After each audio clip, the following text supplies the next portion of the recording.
Chapter 56. Tisaanah. The two approaching slavers fell as if they were made of sand, and just like that night, it was quieter than I expected it to be. Their words strangling into silence, their bodies falling with dull thumps onto the ground. For a few seconds, everything was suspended. Me and my blade, Max and his, the Syrazan and their unsheathed spears, Samarin, Nura, Zereth poising for action, all of us ready.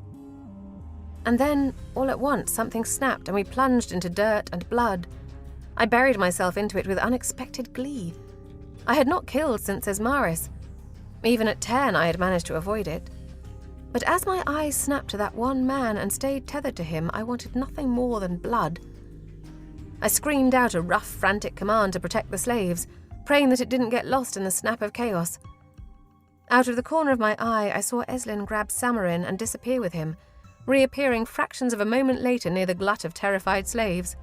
Good, because I couldn't think about them. There was only one place I wanted to go. I relinquished just a few threads of my mind to Reshe, just enough that I felt its power cackle through me, rising the hairs of my arms, twining with the intoxicating, overwhelming emotion that I sucked through every breath.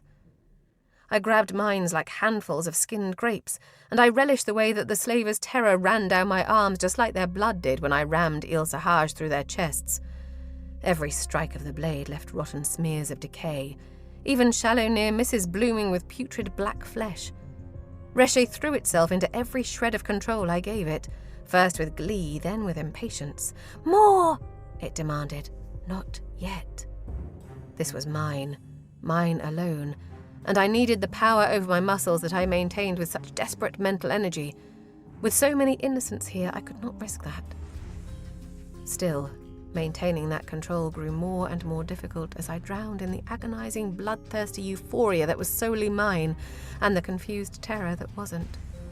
Max was beside me, filling my nostrils with the scent of burning flesh, and he sank into this brutality with a precise grace that was darkly beautiful.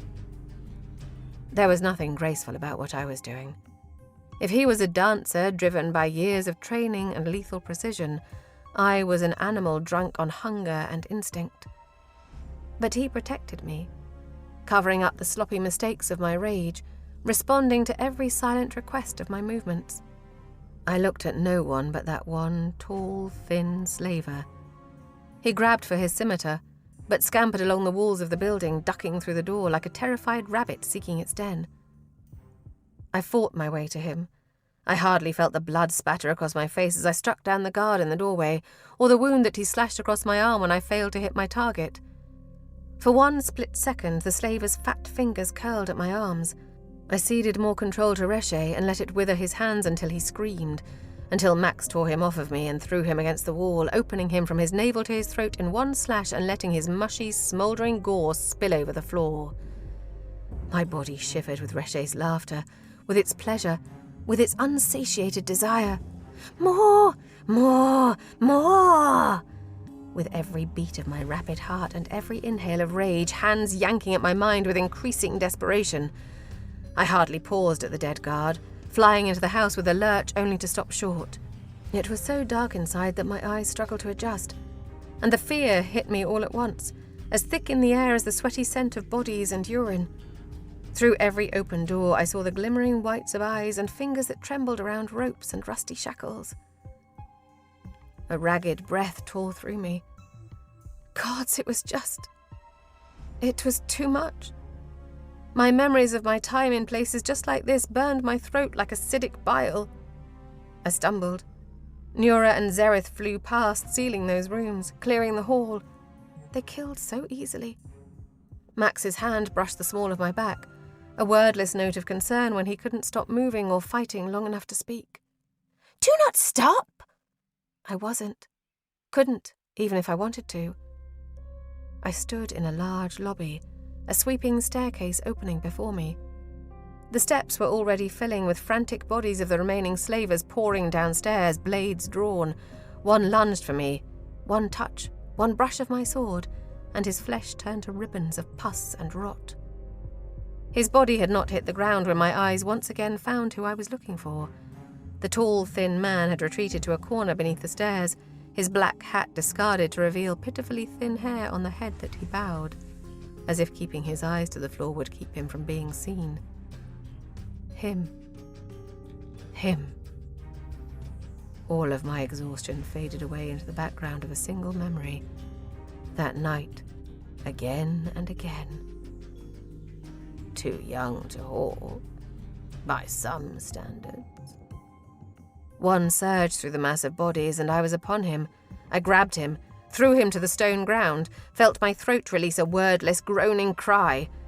I wanted to watch him suffer the way I had suffered. More! More! Reshapes gulped my anger, still begging for more control. Holding it off grew further and further from my thoughts. The slaver's arm shielded his face, already marred with rotted handprint wounds from my touch, mouth flapping in gummy pleas. Please, please, don't. Please. My people had begged too. I stood over him, feet on either side of his hips, Il Sahaj in my hands. Do you remember me? Please, please. His face lolled, pressing against the floor, eyes squeezing shut. Look at me! I thrust Il Sahaj's blade in his face and used it to turn his cheek. The flesh of his face withered into decay where the metal touched it. I relished his squeal of pain. His fear pulsed through me like a hideous, intoxicating drug. Don't kill me, he wept. Bastard. Bastard! There was no recognition in his eyes, nothing but that cowardly panic. He took everything from me. Killed my family members in their beds, sold a child to a terrible fate. Me and so many others. And he didn't remember. It is not enough, Reshapes hissed. Remember me, I snarled.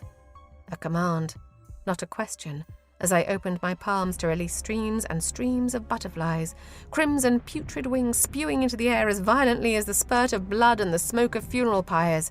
They kept coming, surrounding me even as I closed my hand around my sword's hilt again, as if they were peeling from my skin. I heard my name faintly, far away. I ignored it. Please, the man moaned. He did not remember. He did not care to remember. I was nothing to him. Invisible and unseen, just another body to use and sell and ruin, the same as so many who came before and after me. And maybe it was the same for me. I looked down at the old man cowering on the floor and noticed the pudge to his cheeks, the sharpness of his nose. Was this really the same man that I had met all of those years ago? Did it matter? The bloody red butterflies clouded the air, sticking to the floor, the ceiling, the walls, and to my soul. Not enough. Never enough. More! I let my rage consume me. Now! An animal cry escaped my throat as I raised Il Sahaj over my head. And when the blade came down, when it spread lightning fingers of decay over the slaver's body, my hands were no longer my own.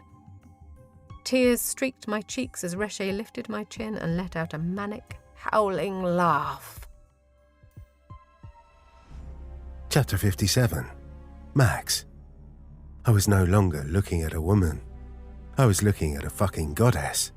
A goddess of death and vengeance and utter, indiscriminate destruction.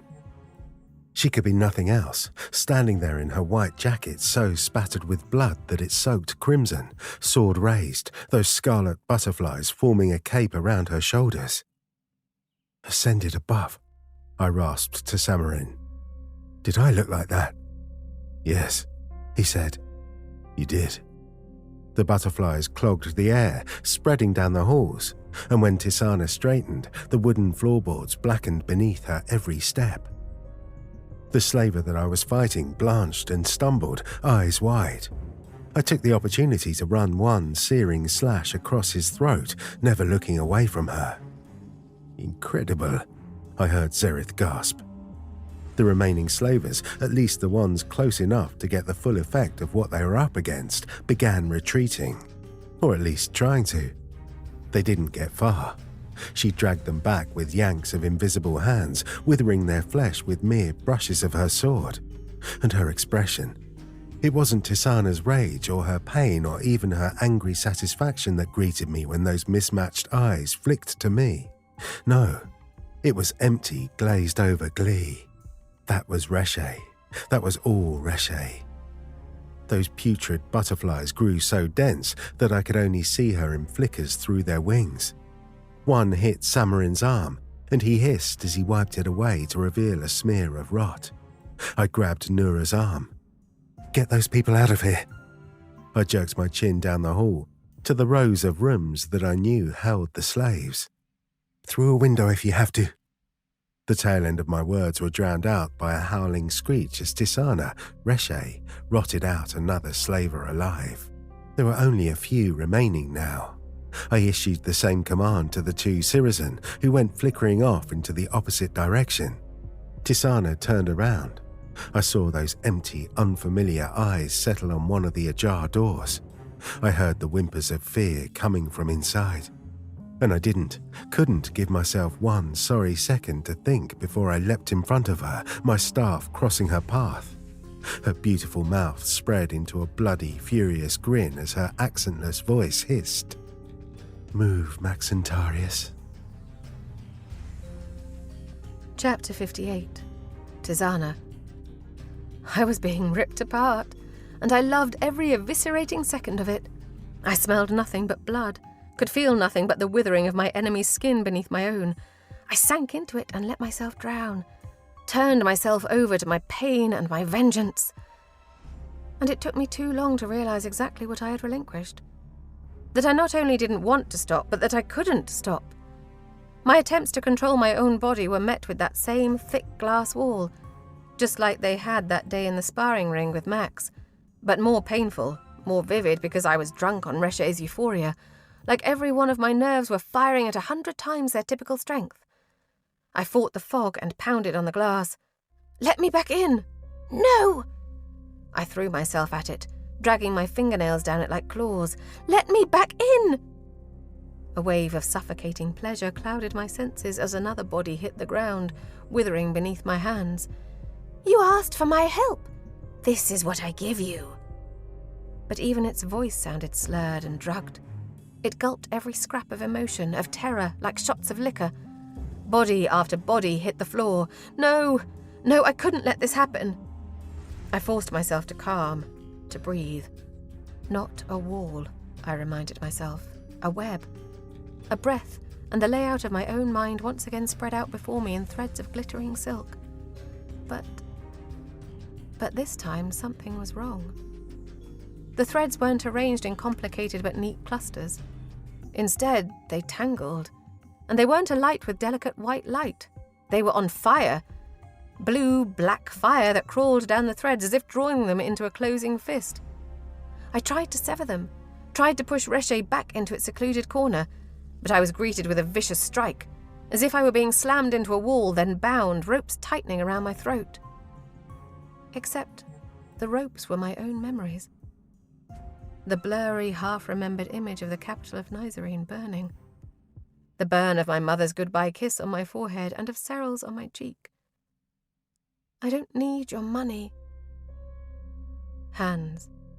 Hands on my wrists, my body, my breasts, the whip that sliced my skin again and again and again. Panic. Panic, rising and rising, rising so high that I almost didn't even see Max's face before my eyes. "Don't!" I begged before Reshe let out a withering snarl and slammed a blanket of black over me, shutting me into darkness and drowning me in my own terrible past. Chapter 59. Max. I searched her face for some sign of my friend, but I saw no trace of Tisaanah in those features or that voice. My stomach sank. "Come on, Tisaanah, come back." "You're done," I said. A pained sneer formed over the bridge of her nose. "It is not enough." "You're done," I repeated. The red butterflies still streamed from her skin, clustering around her like wings and rising to the ceiling. But they were deformed now, little more than flapping blobs. "Come back, Tisaanah, you're still there." For one moment, she stared at me, and hope leapt in my chest. And then the sneer deepened. "We are not done," She snarled and lifted Il-Sahaj into a vicious slash. Fuck. I blocked her, then again and again. Every time her sword clashed against my staff, black crept up the liquid fire that pooled in its divots. Her magic was overtaking my own, hijacking the veins built into my weapon. My palms began to burn when my skin touched the metal. A butterfly collided with my forearm, and I winced at the ensuing pain. I thrust the metal back in one violent push, hurling her against the wall. She hit it, then stumbled, taking a moment too long to find her footing. The way her legs lurched told me that Reshe still did not have complete control of her body. A perfect opening. The part of me that was a trained fighter knew the movement so well that it twitched in my arms. Any other opponent, and that would be the end. But this was not any other opponent. This was Tisaanah. And all I could bring myself to do was pray that the moment of stunned impact might give her the opening that she needed to seize her own control. Instead, her head lolled for only a moment before her eyes settled on me, and she lunged. I blocked, wincing as the skin on my palms burned. Where was Samarin? I couldn't even see through those fucking butterflies. I could only take my eyes off her for split seconds at a time, but when I could, I searched over her shoulder into that morass of red. Another lunge, another block, another rush of decayed black. You stifle yourself, Maxentarius? Her nostrils twitched. Why are you so afraid?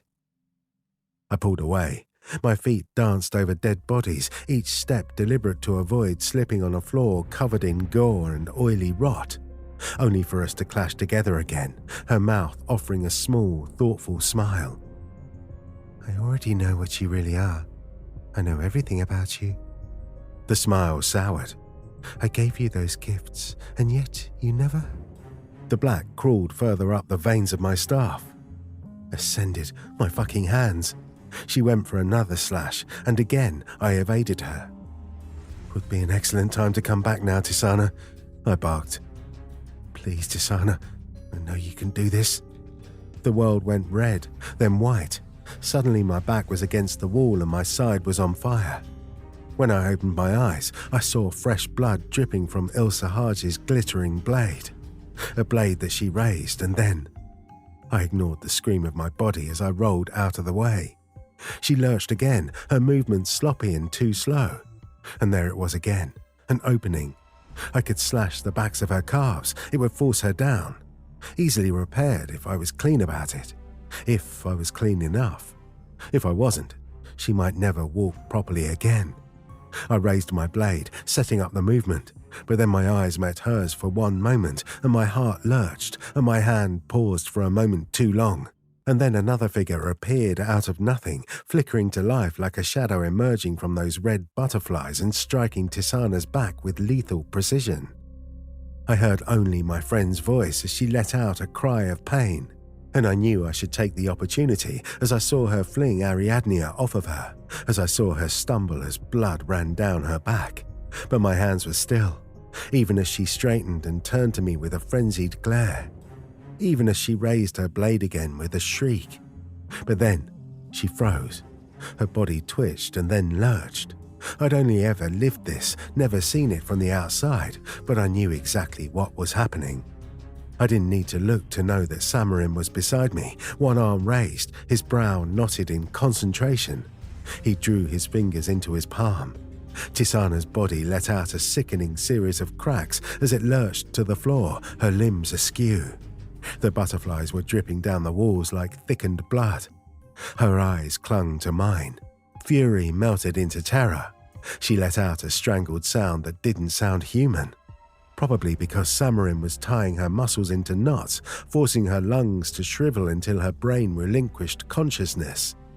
I dropped to my knees beside her. Rot was still pulsing across the floorboards, softening them beneath our feet. I didn't notice anything but the way her terrified gaze found mine and looked nowhere else. I'm sorry, I wanted to tell her. I'm so sorry. Her breathing convulsed, fighting the whole way as her eyelashes fluttered. Crack. If I'd been able to look away, I would have seen that the wooden beams of the building were beginning to give beneath the tendrils of decay. This is coming down. I heard Noura's footfalls land beside me. Time to go. I scooped Tisaanah up in my arms and stood, and I didn't look at anyone as I carried her out of the building, her limbs suddenly limp as Samarin released her body from his control.